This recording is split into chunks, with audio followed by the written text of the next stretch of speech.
3월 27일 사순절 제4주 주일을 위한 말씀 나눔을 시작하겠습니다. 오늘은 여호수아 5장 8절부터 12절 말씀을 가지고 계절이 바뀌듯 이라는 제목으로 말씀을 나누겠습니다. 2022년 마가교회 표어는 꾸준한 일상, 행동 강령은 주님과 그리고 모두와 함께하는 하루입니다. 2022년 기도문을 따라해 주시기 바랍니다. 우리에게 늘 신비로운 새로운 하루를 허락하시니 감사합니다. 우리가 만나는 모든 이들에게서 그리고 모든 것들에서 주님의 온기를 느끼게 하소서. 예수 이름으로 아멘. 여호수아 5장 8절부터 12절 말씀 읽어드리겠습니다. 또 그 모든 백성에게 할례에 행하기를 마침에 백성이 진중 각 처소에 머물며 낫기를 기다릴 때에 여호와께서 여호수아에게 이르시되 내가 오늘 애굽의 수치를 너희에게서 떠나가게 하였다 하셨으므로 그곳 이름을 오늘까지 길갈이라 하느니라.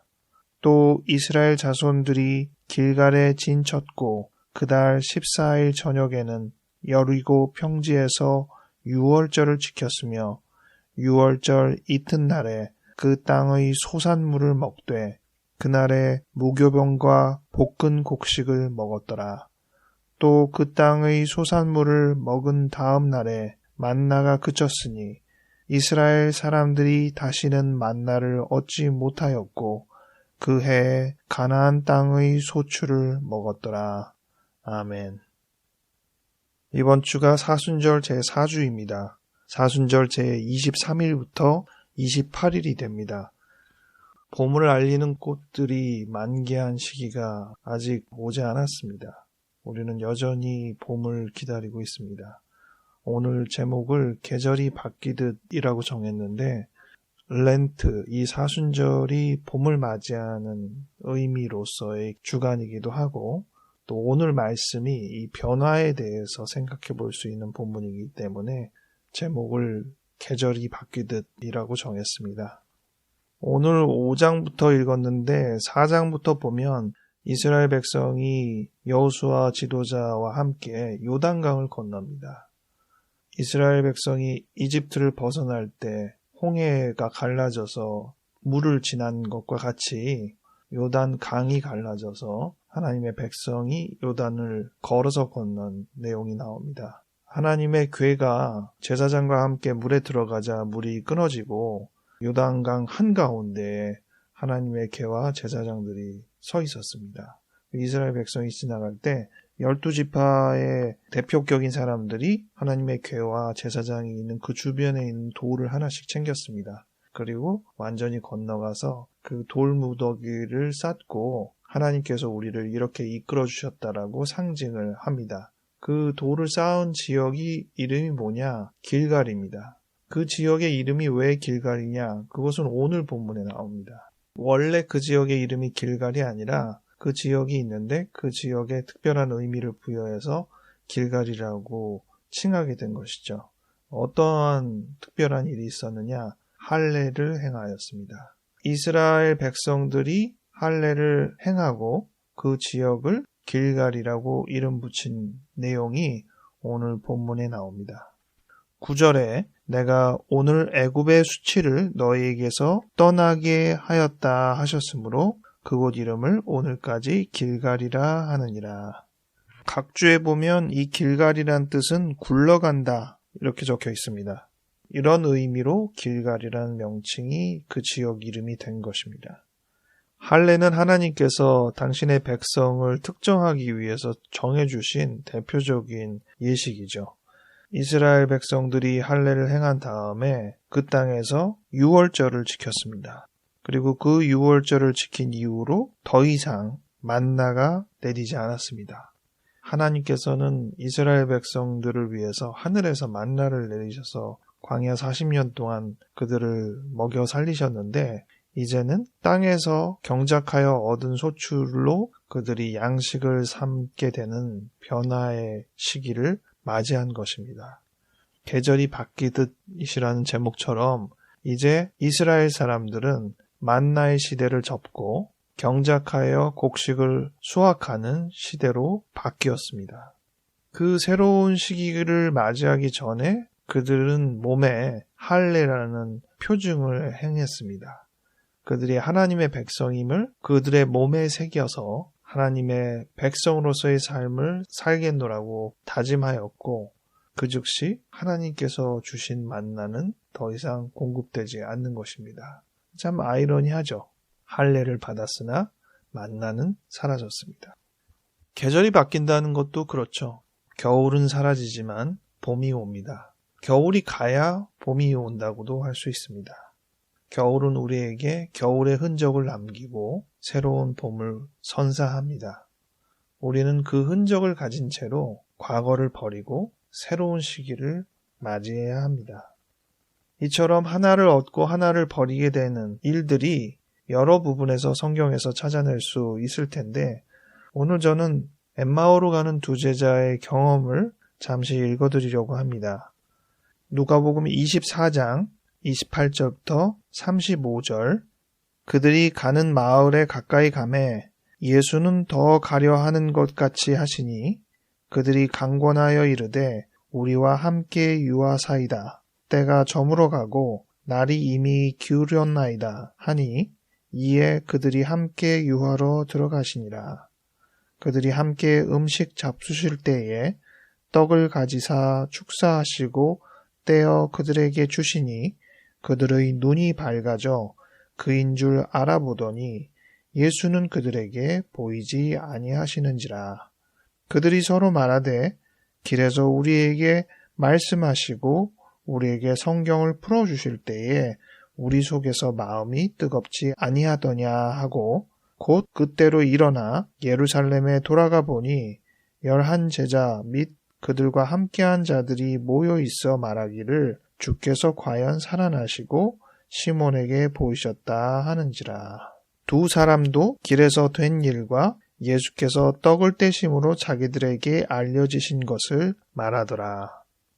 대표적으로 이 31절, 예수님께서 떡을 떼서 제자들에게 주는 즉시 그들은 눈이 밝아져서 지금까지 예루살렘에서 엠마오까지 이동하는 이 과정에 함께 하셨던 분이 바로 예수님이셨다는 것을 알았습니다. 계속 그의 말을 들음에도 불구하고 그가 예수인지는 몰랐다는 거예요.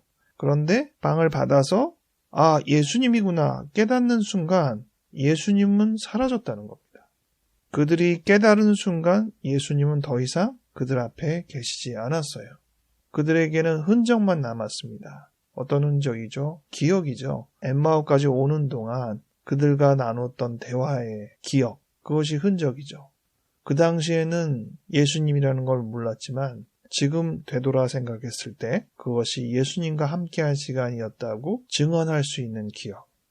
이것이 하나를 얻으면서 동시에 하나를 잃어버리는 것과 같은 변화의 특성을 잘 보여주는 본문이라 하겠습니다. 그런데 생각해보면 새로 얻게 된 그 하나도 어느 순간에는 그것도 버려지는 상황이 온다는 것을 생각해보게 됩니다. 오늘 본문은 그들이 할례를 얻게 되고 만나는 잃어버리는 상황을 맞았잖아요. 그럼 그 할례는 계속 영속하는 부분인가? 신약시대에 와서 할례는 더 이상 그 똑같은 방법으로서의 의미를 지니지 않고 그 할례라는 행위를 통해서 가져야 할 본질만 남은 채로 할례의 외적인 예식은 사라졌습니다. 이를 이해하기 위해서 갈라디아서 6장 15절부터 17절 말씀 읽어드리겠습니다. 할례나 무할례가 아무것도 아니로되 오직 새로 지으심을 받는 것만이 중요하니라. 무릇 이 규례를 행하는 자에게와 하나님의 이스라엘에게 평강과 긍휼이 있을지어다. 이후로는 누구든지 나를 괴롭게 하지 말라. 내가 내 몸에 예수의 흔적을 지니고 있노라. 아멘. 이 말씀은 앞부분에서 갈라디아 교인 중에 또 아직 할례를 받지 않은 예수님을 받아들인 사람들이, 물론 이스라엘 사람이 아닌 이방인도 있었죠. 할례를 그들도 받아야 한다고 주장한 것에 대한 바울의 답변이었습니다. 할례를 하고 안 하고가 중요하지 않다. 이스라엘 사람들은 할례를 반드시 해야 한다고 했는데 이제 변화의 시대가 왔다. 외적으로 할례를 하고 안 하고가 중요한 게 아니다. 본질이 중요한데 그 본질이 무엇이냐? 오늘 15절에 적혀 있습니다. 새로 지으심을 받는 것만이 중요하다는 거예요. 거듭남의 사실이 우리 안에 있을 때만 의미가 있는 겁니다. 다시 말하면 새로 지으심을 받지 못한 할례는 쓸모없는 것이고 새로 지으심을 받은 무할례는 의미 있어지는 것입니다. 할례를 했느냐 안 했느냐가 중요한 게 아니라 새로 지으심을 받았느냐가 중요한 것입니다. 이 또한 하나가 지고 새로운 것이 얻어지는 것이라 하겠습니다. 바울은 그런 의미에서 할례와 같은 몸의 일부에 남기는 흔적을 다른 입장으로 17절에 말했는데 내가 내 몸에 예수의 흔적을 지니고 있다. 다른 성경 번역에서는 낙인, 동물에게 이렇게 낙인을 찍잖아요. 그것처럼 내가 내 몸에 예수의 낙인을 가지고 있다. 이렇게 말한 것입니다. 할례 비슷하게 그의 몸에 무슨 흔적이 있길래 이렇게 말했겠습니까?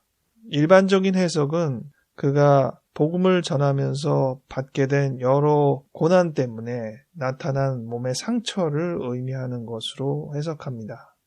어떤 하나의 예식 때문에 남성의 포피를 베어낸다든지 그런 부분도 중요하지만 하나님의 일을 하면서 경험하게 된 그 기억과 또 동일하게 우리 몸에 남겨진 어떤 부분들, 그것이 할례와 다름없다는 것입니다. 말씀을 정리하겠습니다. 계절이 바뀌는 것처럼 신앙의 삶도 변화가 있습니다. 그 변화의 과정 속에 우리는 어떤 것을 내려놓고 새로운 것을 얻게 될 것입니다.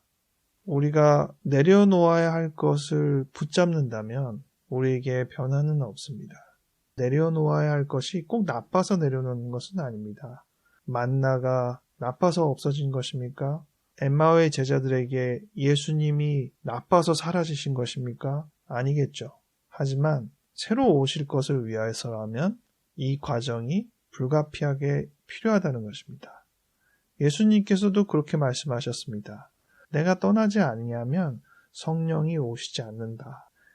우리는 이러한 변화의 과정 속에서 새로운 것을 얻고 또 어느 시기에는 그 새로운 것을 또 내려놓아야 하는 것이 순리가 됩니다. 우리는 지금 무엇을 내려놓고 무엇을 쥐고 있는지 또 이것을 언제 어떻게 내려놓게 될지 생각해 볼 수 있는 이 한 주 되기 바랍니다. 기도하겠습니다. 하나님 아버지, 봄을 기다리며 이 사순절의 기간을 보내고 있습니다. 사순절의 하루하루를 지내며 이 변화의 과정 속에서 우리가 내려놓게 되는 부분, 새롭게 얻게 되는 부분이 무엇인지 다시 생각해 볼 수 있게 도와주시옵소서. 주님이 허락하시는 이 변화에 우리가 충분히 적응하며 변화해 나갈 수 있도록 도와주시옵소서. 주님의 이끄심을 기대하며 예수 이름으로 아멘.